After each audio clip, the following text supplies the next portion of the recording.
Alright, just stopping right here before you even start the video. Every video is going to come with a disclaimer, so feel free, if you've already watched this disclaimer, to skip ahead into the actual episode. All the information that you see in this video, in this episode today, has been taken from Don't Go to the Cosmetics Counter Without Me 9th edition. This was written by Paula, her full name's right there, and her Paula's Choice research team. Paula's Choice is a pretty well-known and trusted skincare brand. I've taken parts from this book that I found most interesting and intriguing that I think deserves to be known, so hopefully you're interested as well.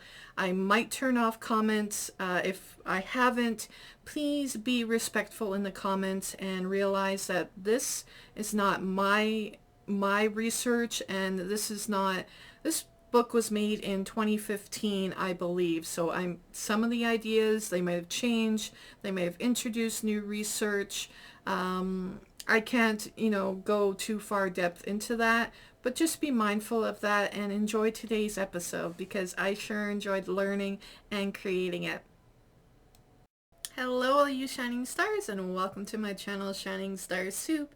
In today's The Soup Bowl Skincare Sunday edition, episode 4, we're going to be talking all about skin types and needs. And I'm warning you now, this is going to be a long video, but there is a lot of information that I'm going to cover in this episode. So, last week's episode was only 10 minutes long. I don't know how long this one's gonna be.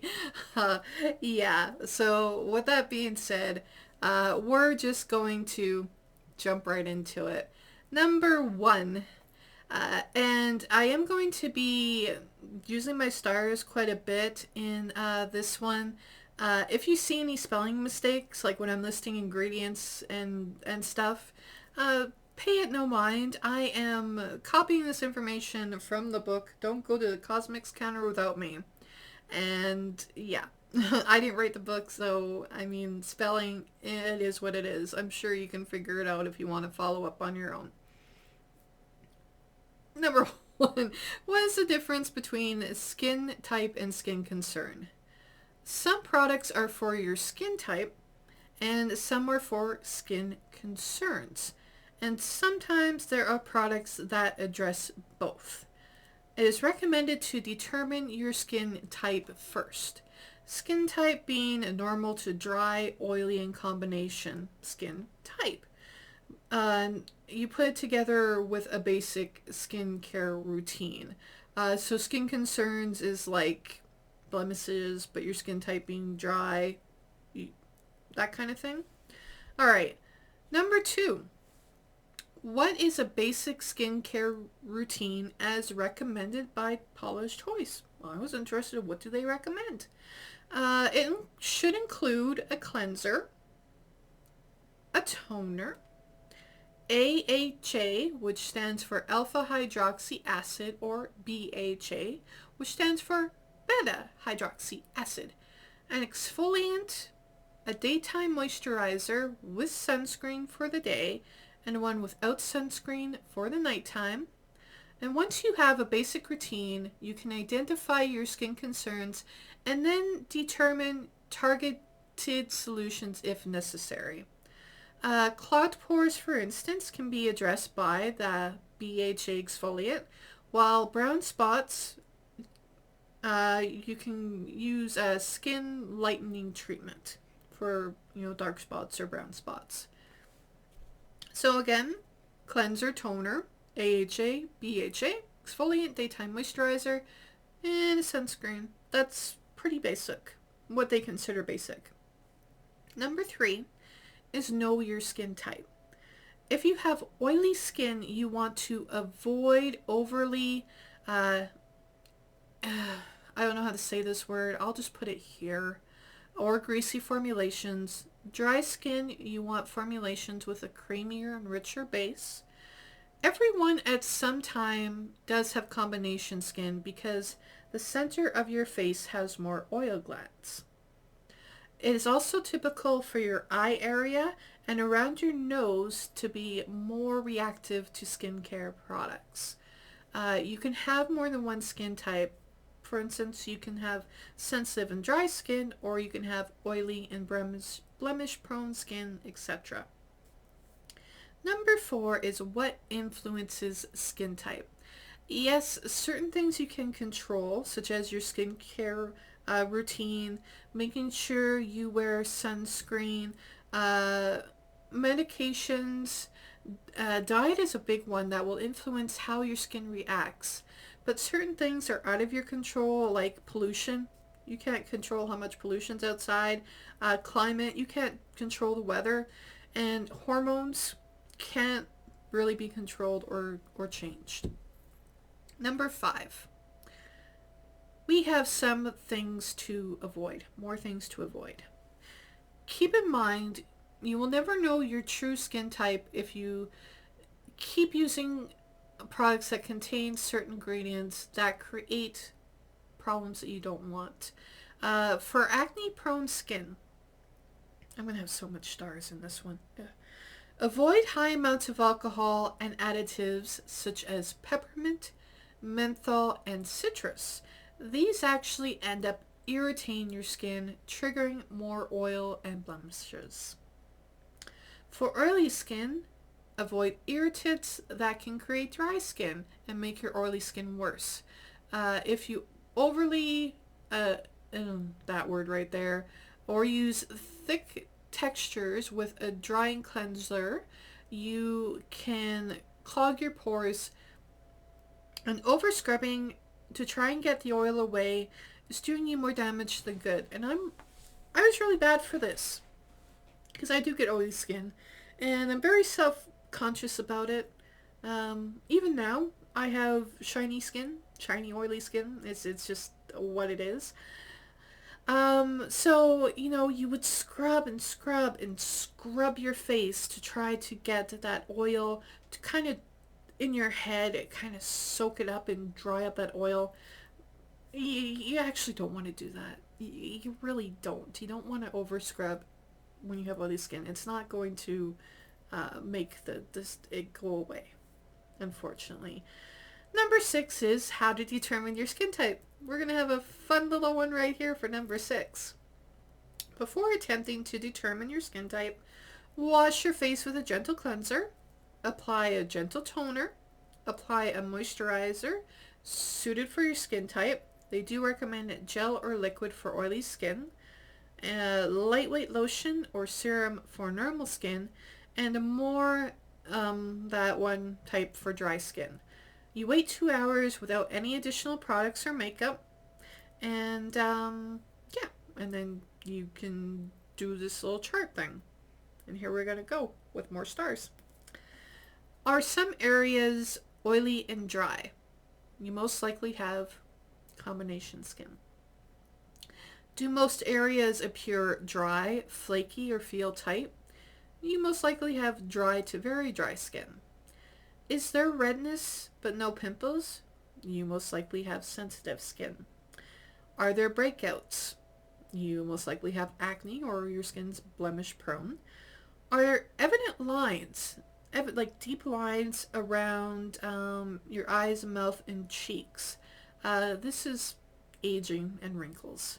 Are there fine lines or skin discoloration? If your lines are more fine and you have a little bit of skin discoloration going on, your skin's likely sun damaged. Are areas red, dry, flaky, and itch? Eczema. Is your skin oily after 4 hours of cleansing? You have oily skin. And is there no signs of oiliness or dryness? Like you see nothing, no change? Lucky you have normal skin. Not many of us do. Alright, number 7 is choosing the right products for your skin type. All skin types can benefit from cleansers, toners, exfoliants, sunscreen, and moisturizer. For normal to oily skin, you want to look for products that contain minimal to no emollients or thickeners, such as you want to look for a liquid gel or gel serum. Now, emollients, I don't know if I'm saying that right, are moisturizing treatments that soothe and hydrate it, like petroleum, lallium, mineral oil. I'm just going to put that there. I'm the are common emollients. Glycerin, this one here, basically it draws water into the outer layer of the skin, i.e. Vaseline, and you don't want to use Vaseline or those products that have these ingredients. I'm just going to leave it here if you have normal to oily skin, especially if you have oily skin. Stick to your liquid gels and gel-like serum. I'm going to have to review my own skincare again. For normal to dry skin, you want to look for slightly emollient and a lotion, lightweight cream, or serum. For combination skin, you may mix and match products because a single product, and this is very important if you have combination skin, one single product will not work for you. Over time, using the correct products will eliminate extreme combination skin. And for dry skin, like not normal at all, you're dry, use products with more emollient, cream, or balm-like base. Alright, so for number 8, we know your textures for your skin type. Lotions. Lotions are for combination, blemish-prone, dry, and normal skin. More of it, like lotions are thinner than cream. Cream is for dry, normal skin. Your heavy creams, dry, normal skin. Gel is for oily, combination, blemish-prone, and normal skin. Serum is the only texture I could find that's good for all of the skin types. Your oily, your combination, your blemish-prone, your dry, and your normal. Liquid is good for oily, combination, blemish-prone, and normal skin, whereas powder is more for oily, blemish-prone skin. Moving on, for number 9 is universal needs for all skin types. So basically, they mentioned it earlier in the book, everyone needs a well-formulated cleanser, toner, sunscreen, exfoliant, and a moisturizer. What differs is the feel of the formula. Gels for oilier skin, creams for drier skin. Number 10, what you should know about cleansers. Regardless of skin type, gentle cleansers are essential. Expensive cleansers are a huge waste of money. I've heard this before. They will not make your face any cleaner than less expensive water-soluble cleansers. The wrong cleanser can cause problems. If your cleanser is too moisturizing for your skin type, it can cause blemishes or make your skin feel oily. Drying up your skin, it doesn't stop or change the amount of oil your oil glands produce. This is why bar soaps aren't recommended to clean your face, as they still contain more drying ingredients than water-soluble cleansers. Bar soaps are infamous for clogging pores. Think of soap scum. Using a gentle water-soluble cleanser that removes most makeup without irritating the eye or not drying the skin is ideal. This takes me back, quick little note, to a review I'd read about how this product that was working for a lot of people did not work for this one person who said it made their skin oily, whatever. But, you know, going through and filming this video, it's like, okay, but what other products is the person using? What did they clean their face with? Did they exfoliate before they tried the product, etc., etc.? There are so many factors that come in that I didn't even realize when it comes to skincare products. Number 11, don't be afraid of toners. Just look for the right toner. You need to stay away from toners that have alcohol or fragrances. You want to look for toners that have a gentle solution with beneficial ingredients such as antioxidants. If you have oily or blemish prone skin, be extra careful, as most toners that claim to be for these skin types actually aren't. You want to stay away from toners that have alcohol, witch hazel, or menthol. You want to look for toners that will repair and reduce enlarged pores. For combination to oily skin, a well-formulated toner may be the only moisturizer your oily skin needs. I use that Lancome pink one toner. I'm going to have to go back and do more research and see if it actually is really good. The other episode 2 was a doozy. Number 12 is use a gentle eye makeup remover. It is important to remove all your eye makeup at night. Your mascara, eyeshadow. I got eyes going on right now. I was going to pick up a good eye makeup cleanser and it completely slipped my mind. Just make sure it contains no fragrance or coloring agents and add it to your nighttime routine. So they're actually recommending that every night you add your eye makeup cleaner when you're cleansing your face at night. Also remember to be gentle when washing your eyes and face at night. Number 13 is use a great exfoliant. Almost everyone can benefit from a well-formulated AHA, BHA, okay, we're going to go back to the stars here. Glycolic acid. When you use exfoliants, it'll help unclog the pores, reduce breakouts, and even smooth out wrinkles. So who knew that AHA and BHA and those acids will actually help with the wrinkles? Alright, before I jump into the differences between AHA and BHA, taking myself a little breather.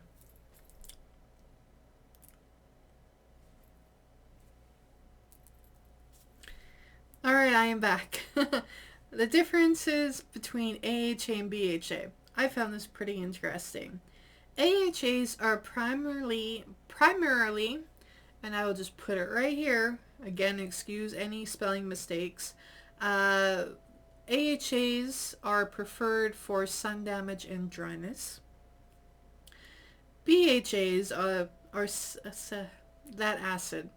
And the BHAs are preferred for oily, acne-prone skin and for treating blackheads and white bumps. It also unclogs oily pores and has an anti-inflammatory and antibacterial action. I did not know that. If your skin is sun damaged and you struggle with clogged pores, you should consider adding a BHA to your routine. And they can be combined, AHA and BHAs, like my Murad cleanser. But you can also use one or the other. Number 15, how to use an AHA and BHA. You apply the AHA or BHA after cleansing your face and applying your toner. You can use it immediately after your toner, or you can wait until the toner has dried. You can also use it once or twice a day. You don't want to be doing it 3 times a day, but once or twice a day is fine after you cleanse your face and after you apply your toner. I wonder how that would work for that one Murad when that Murad is a cleanser. I don't know about that one. You can apply it around the eye area, but not on the eyelid or directly under the eye. However, you can mix your AHA and BHA products into the moisturizer that you use around your eye. There's a fun tip of the day. You can apply any other product, such as moisturizers, sunscreens, and you don't have to wait until your AHA and BHA have dried. And if you're using a topical prescription, such as Renova, you need to apply the AHA/BHA first. So you apply it first if you have a prescription skincare that you're using. So you can still use those even if you're on prescription skincare. Alright, number 16 is scrubs cause more problems than they solve. Avoid them. This saddens me, but I get it. I'm still hurt about my Dr. Brandt microdermabrasion. I'm still hurt by that. I will be hurt for a while. Scrubs only deal with the top layer of skin and contain particles that have a tough, uneven texture that can damage your skin. They tend to have thick formulations that actually clog your pores, It is recommended to use a gentle washcloth with a daily cleanser and don't over scrub. Number 17, you can use sunscreen 365 days a year. I personally recommend Neutrogena SPF 60 sunscreen because you can buy it in bulk at Costco. You get 4 for like, I think I paid maybe 24 bucks. It's a pretty good deal. Yeah, being smart about sun exposure and using a sunscreen is the most important part of any skincare regime to minimize wrinkles and other signs of aging. Tidbits about sunscreen and vitamin D. If you've been wondering, it's like whatever. The sun's UVB rays stimulate vitamin D, not the UVA rays. According to researchers, sunscreen does not block vitamin D production in the body. However, you should not avoid sunscreen and have your vitamin D levels tested and consider vitamin D supplements. I never even thought of that as a possibility of people saying, I don't want to wear sunscreen because then I won't get any vitamin D. Maybe I just don't think too hard on that. I take vitamin D supplements, so that's a weird one for me. Number 19 is what makes a good anti-aging moisturizer. Avoid reading labels that have targeted marketing words. Look at the ingredients list. Anti-aging ingredients are antitoxins, skin repairing, and anti-irritants. You should use them twice a day in the morning and night. An anti-aging moisturizer that has antioxidants, skin repairing, and anti-irritants. Number 20 is, should you use a lotion, cream, or serum, and do you need a different moisturizer for daytime and nighttime? As mentioned before, this book is really drilling this in.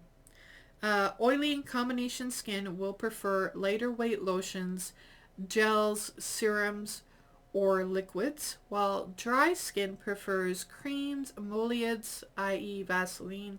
Blemish prone does better with a thinner consistency such as a liquid or gel, and oily skin types will also benefit from a well-formulated toner. You also don't need different moisturizers for day and night. The only difference, again, that nighttime moisturizers offer is no SPF, which has been an eye-opener for me. Number 21. We're almost done because I'm so close to being out of breath here. 21 is what actually are some skin repairing ingredients? What should you be looking for in your skincare? I'm just going to list these here because I am not going to be able to pronounce these. So I'm going to count back. I'm going to leave this here for 10 seconds.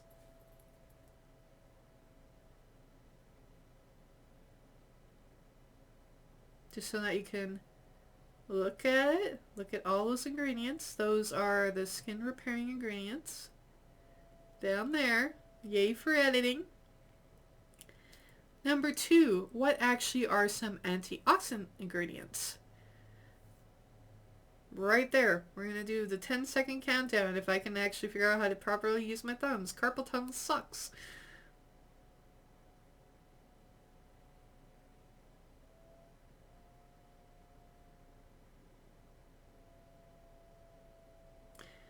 Tip.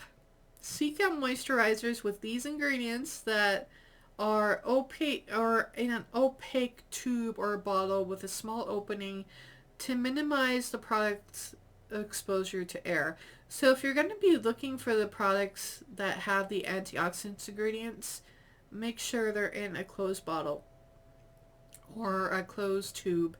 Avoid fancy glass containers. If you see a product that is in a fancy glass container that has antioxidants, has your Q10, has your grapeseed, but it's in a glass jar, pass. Don't even bother. I don't care how cheap it is. I don't care how expensive it is.